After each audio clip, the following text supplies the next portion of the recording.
Selamat pagi Glenda, selamat pagi sahabat Mereset semua. Hari ini saya akan membawakan tentang update performance dan juga indicative sales di bulan April untuk Ace Hardware atau aspirasi hidup Indonesia. Mungkin bisa kita mulai. Jadi untuk indicative salesnya itu di bulan April sendiri itu mencatatkan 702 miliar atau penurunan 14% secara bulanan dan juga minus 8% secara tahunan. Namun untuk secara kumulatifnya itu mencatatkan 2,9% atau kenaikan 4,1 2,9 triliun atau 4,1% pertumbuhan secara tahunan.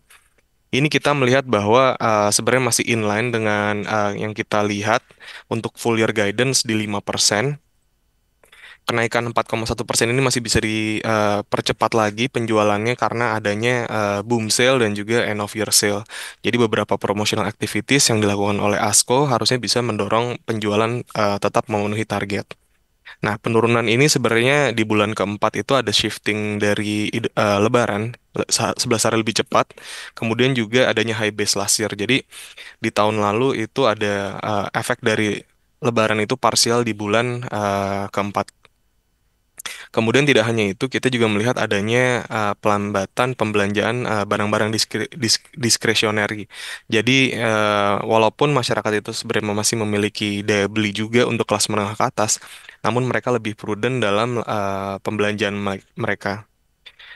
Kemudian kalau misalnya kita ngeliat top line growth ini masih didorong sebenarnya dari new stores yang mereka punya. Jadi dari beberapa toko-toko baru ini itu pertumbuhan kalau misalnya kita ngelihat secara eh, uh, asumsi kita itu di atas 15 di atas 15% pertumbuhannya. Mungkin bisa kita lanjut lagi.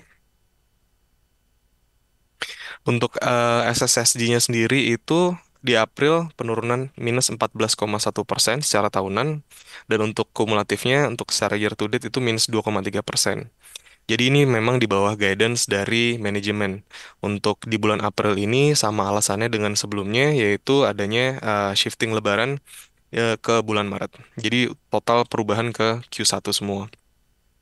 Kita ngelihat memang ini udah menjadi hal yang normal dan juga seasonality-nya sendiri akan seperti ini terus. Kemudian juga ada efek dari high base last year, jadi terlihat SSSD-nya sangat dalam. Namun sepertinya market sudah mengantisipasinya dan dari yang kita update sebelumnya juga dengan adanya shifting lebaran harusnya SSSD-nya pun negatif.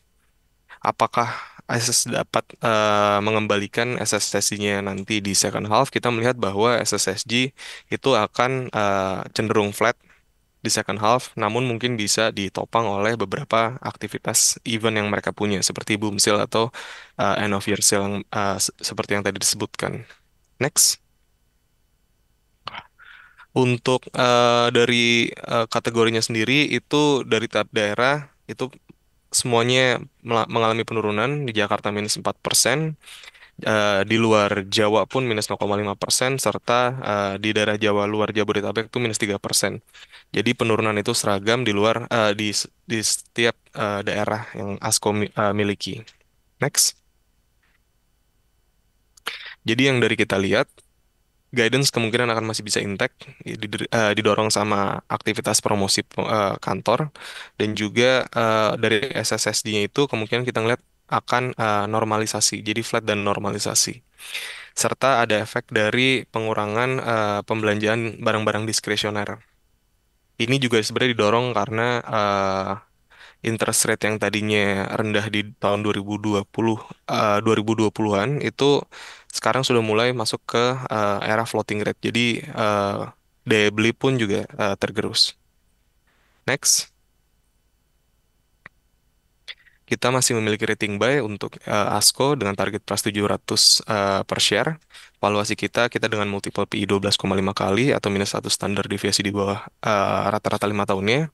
Resiko kita melihat dari untuk ASKO itu pertama dari slower SSSG, kemudian juga daya beli yang masih lemah dan juga dengan adanya brand nama baru yaitu perubahan dari Asus ke ASKO. Mungkin itu saja yang bisa saya share, bisa saya kembalikan ke Glenda. Terima kasih.